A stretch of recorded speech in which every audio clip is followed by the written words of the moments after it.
तो पैराथायरॉयडिज्म के अंदर हाइपोपैराथायरॉयडिज्म पढ़ता है पहले। तो हाइपोपैराथायरॉयडिज्म ट्रू से पहले पढ़ेंगे हम स्यूडो। इसके अंदर क्या होता है, there is a PTH resistance, alright. मतलब पैराथायरॉयड हार्मोन निकल रहा है लेकिन पीटीएच रेजिस्टेंस है, जिसके कारण वो अपना इफ़ेक्ट नहीं दिखा पा रहा है, जिसके कारण हाइपोपैराथायरॉयडिज्म हो रहा है। तो स्यूडो हाइपोपैराथायरॉयडिज्म का भी टाइप 1A होता है एक, जैसे ऑलब्राइट हेरिडिटरी ऑस्टियोडिस्ट्रोफी भी कहते हैं। इसके क्या क्लासिकल सिम्टम्स होते हैं, हाइपोपैराथायरॉयडिज्म तो होगा ही होगा, शॉर्ट स्टेचर होगा, शॉर्ट 4th और 5th डिजिट्स होती है। इसके अलावा डेवलपमेंटल माइलस्टोन होता है, ये 3 याद रखना है। एक होता है स्यूडो हाइपोपैराथायरॉयडिज्म, मतलब इसके अंदर स्यूडो हाइपोपैराथायरॉयडिज्म के क्लासिकल सिम्टम्स है डेवलपमेंटल डिले, शॉर्ट 4th और 5th डिजिट्स और शॉर्ट स्टेचर, लेकिन इसके अंदर कोई पीटीएच रेजिस्टेंस देखने को नहीं मिलती है, तभी तो स्यूडो हाइपोपैराथायरॉयडिज्म कहा हमने इसको। अब देखो हाइपोपैराथायरॉयडिज्म की कमी हो गई है। देखो पैराथायरॉयड हार्मोन जो होता है वो क्या करता है, बोन पे वर्क करता है और बोन से कैल्शियम रिलीज़ करवाता है और वो कैल्शियम ब्लड में जाता है, यही तो करता है। अब जब पैराथायरॉयड हार्मोन है तो ये सब काम नहीं होगा, तो हाइपोकैल्सीमिया देखने को मिलता है। फॉस्फेट जो होता है इसके अपोजिट हाइपरफॉस्फेटीमिया देखने को मिलता है।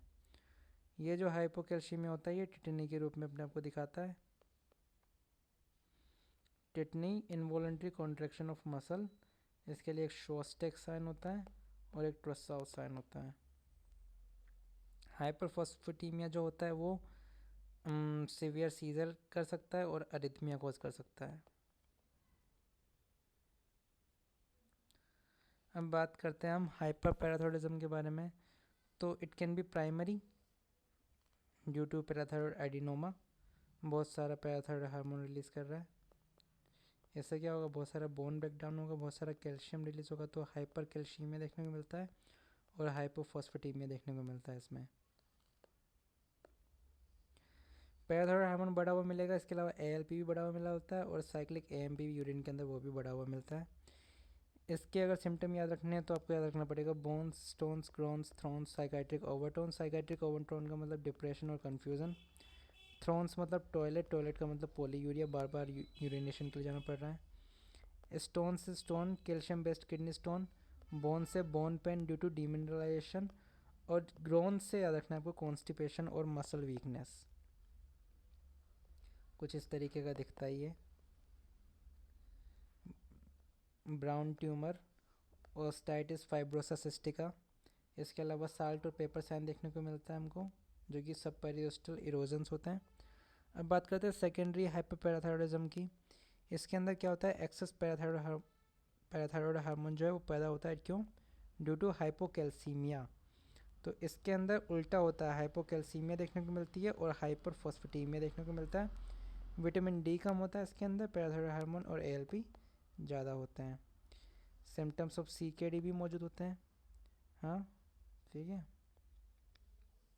अगर सेकेंडरी हाइपोपैराथायरॉयडिज्म प्राइमरी हाइपोथायरॉयडिज्म ले जाए तो उसको कहते हैं हम टर्शियरी। अब ज़्यादा कुछ है नहीं इसके अंदर। ये डायग्राम देखो, हम जानते हैं कि पैराथायरॉयड जो प्राइमरी पैराथायरॉयड हार्मोन होता है उसमें बहुत सारा पीटीएच होता है, तो उससे क्या होता है, कैल्शियम बढ़ता है। क्योंकि बहुत ज़्यादा बोन ब्रेकडाउन होता है तो कैल्शियम रिलीज़ होता है। कैल्शियम रिलीज़ होगा तो फॉस्फेट उसका अपोजिट हो जाता है। हम जानते हैं कि सेकेंडरी के अंदर इसका जस्ट अपोजिट हो जाता है और टर्शरी के अंदर दोबारा ये दोनों ही बढ़ जाते हैं।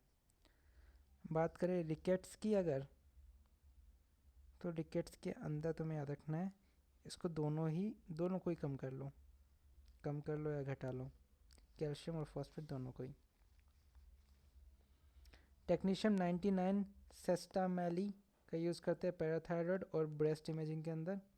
ट्रीटमेंट इसका सर्जरी होता है। मियामी क्राइटेरिया क्या होता है, based on the Miami criteria a more than 50% decline in parathyroid hormone at 10 minutes following parathyroid gland removal compared to the highest baseline level suggest a cure and the procedure can be terminated। तो ये Miami score जो है वो पूछा गया है।